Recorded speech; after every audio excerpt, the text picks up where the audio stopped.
Hello everybody, this is Mrs. Lehman from Math with Mrs. Lehman.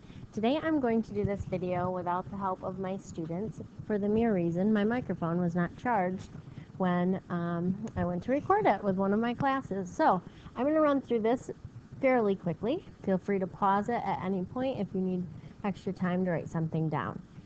Last night, the homework was lesson 16, from ratios to rates, and we had an exit ticket. So your job was to write it as a ratio and then turn it into a rate. So it says Angela enjoys swimming, and often swims at a steady pace to burn calories. At this pace, Angela can swim 1,700 meters in 40 minutes. What is Angela's unit rate? So we want to figure out, instead of 40 minutes, when it says unit rate, how much she can swim in 1 minute. So to set this up, you start with what you know. In this problem, it's 1,700 meters, and that's for every 40 minutes that she swims. You can set up a proportion, so that's two fractions equal to one another. We want to figure out 1 minute. So to get from 40 to 1, we divide by 40. And answer the phone, please hold. Okay, I'm back. Anyway, so we need to do the same thing to both the top and the bottom. And that will keep this, keep these ratios as having the same value. So we have 1,700 divided by 40. And essentially, this line right here means division. All right, so it's the top divided by the bottom. So any way you decide to do this, you're essentially doing the same math. You're taking 1,700, dividing it by 40. So 40 does not go into 1, it does not go into 17, it goes into 170 4 times. That will give you 160, subtract, you get 10, bring down this 0. 40 goes into 100 2 times, that's 80, subtract, you get 20. So now you're to a point where you're like, oh no, I don't have any more numbers. So every whole number has a decimal after it and as many zeros as you need. So you can take one of those zeros, pull it down here. You have 40 going into 205 times. Make sure you bring that decimal point up as well. So you should have ended up with 42 and 5/10. So your answer would be your unit rate. So Angela, I should say. Angela can swim 42 and 5/10 meters per minute. We just found her rate. So the whole point of this is converting a ratio into a rate by dividing. So we have just figured out what her rate is, and then this right here, meters per minute, is the rate unit. So it's what unit we would label that with. So it would be meters per, you may see the word per, or the slash also means per, and then minutes, or minute. Okay?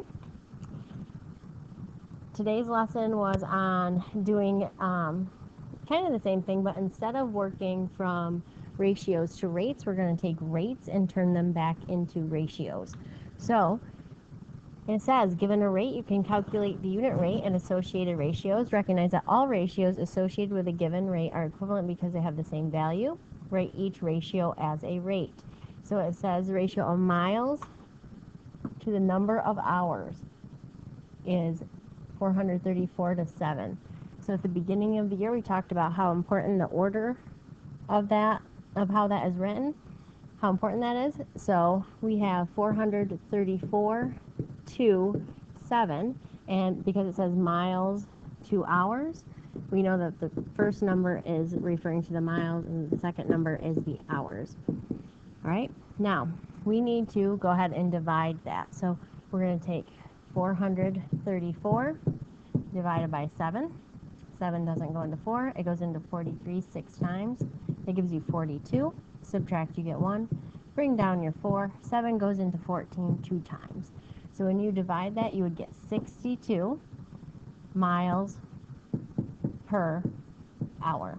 And I just abbreviated those units. This next one, it says the ratio of the number of laps to the number of minutes. So laps to minutes is 5 to 4. So we have 5 laps for every 4 minutes. Again, we can look at this line right here as division. 5 divided by 4. So 5 divided by 4. 4 goes into 5 one time. Subtract, you get 1. Put your decimal place, add a 0. Bring the 0 down. 4 goes into 10 2 times. That gives you 8. Subtract, you get 2. Add another 0 if you need it.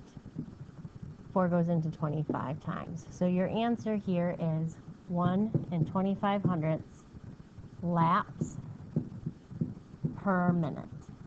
So that means in 1 minute, this person can do 1.25 laps. All right, now we're going to do a few examples of where we take that ratio that we just did, 5 to 4, and turn it into a unit rate, and a ratio.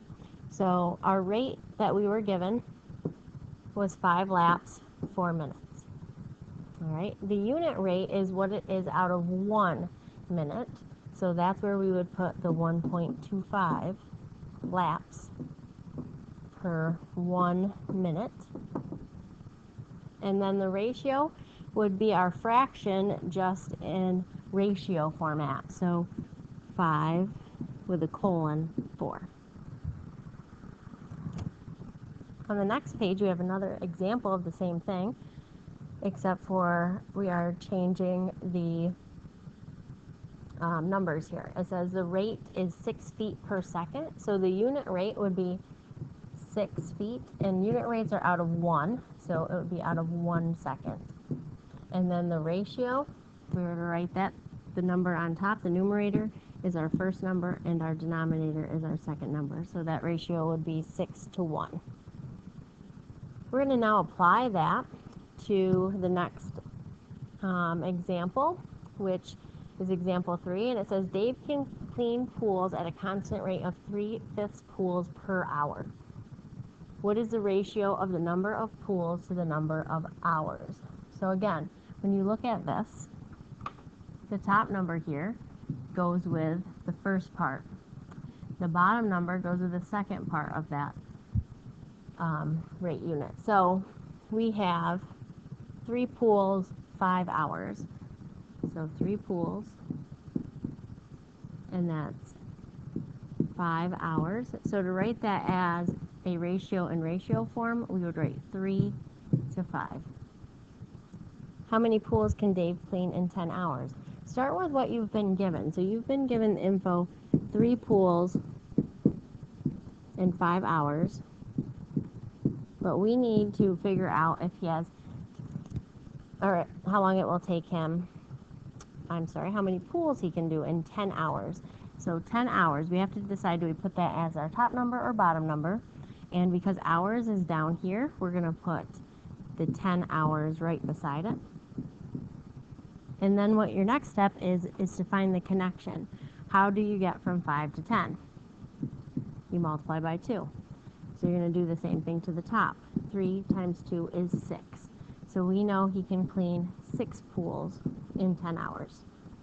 So Dave can clean 6 pools in 10 hours.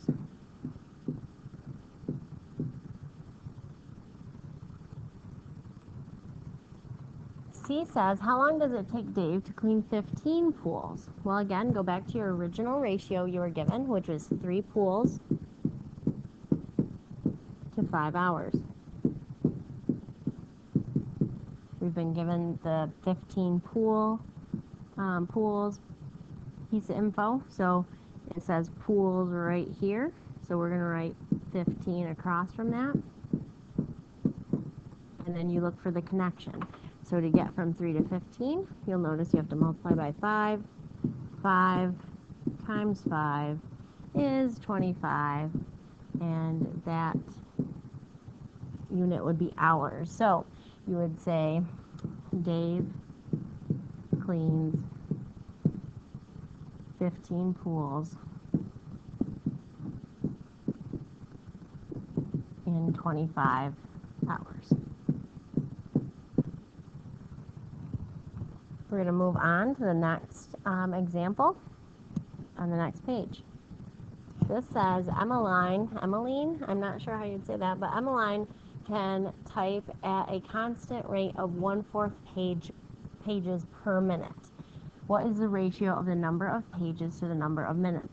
So again, this top number goes with the first part of that ratio, so it would be pages, first would be 1, and then minutes would be connected with the 4. So 1 page for every 4 minutes, 1 to 4. Emmeline has to type a 5-page article, but only has 18 minutes until she reaches the deadline. Way to procrastinate, Emmeline. Does Emmeline have enough time to type the article? Why or why not? So she has 5 pages to do. She has 18 minutes. We need to figure out, does she have enough time? And then why or why not? So start with your original ratio again. So in this case, it was 1 page, 4 minutes. Well, we want to figure out how long is that going to take her to type. We know she has to do a 5-page article.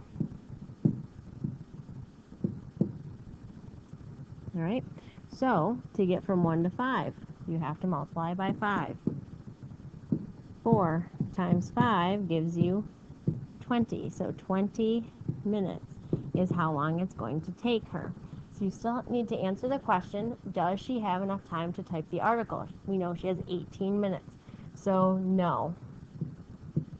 Emmeline will need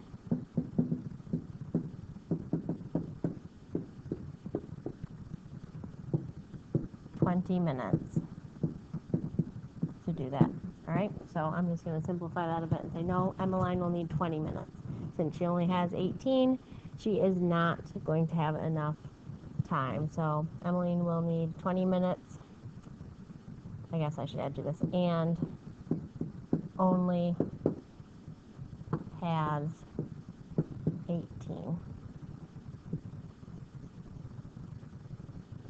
All right. I'll do one more example here. It says Emmeline has to type a 7-page article. How much time will it take her?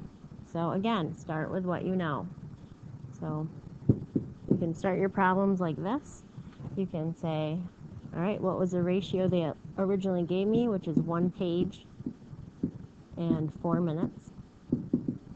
And then now it's a 7-page article. So to get from 1 to 7, you multiply by 7.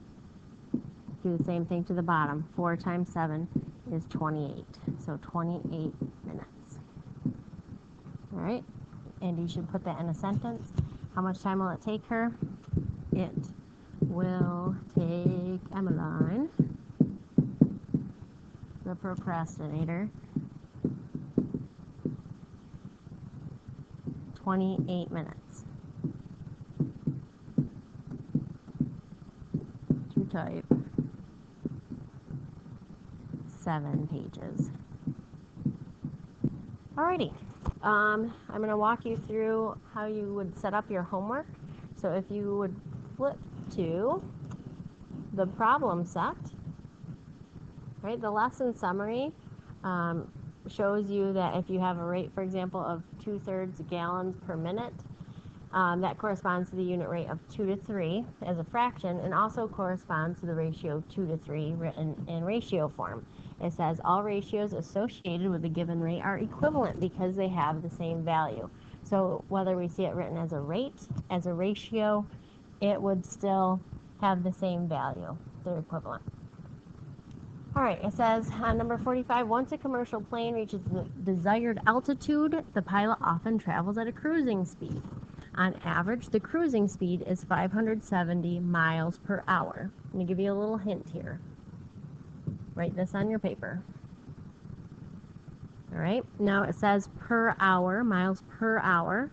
So it tells you how many miles. It doesn't tell you how many hours, but it's implied there. There's no number given, but they are giving you the rate, the unit rate, so you know that's out of 1 hour. All right, Now it says if a plane travels at this speed for 7 hours, how far does the plane travel while cruising at this speed? All right, so again, start with what you know, put it right here, all right, and then they give you the 7-hour piece. You have to decide, do I put that on the top or the bottom?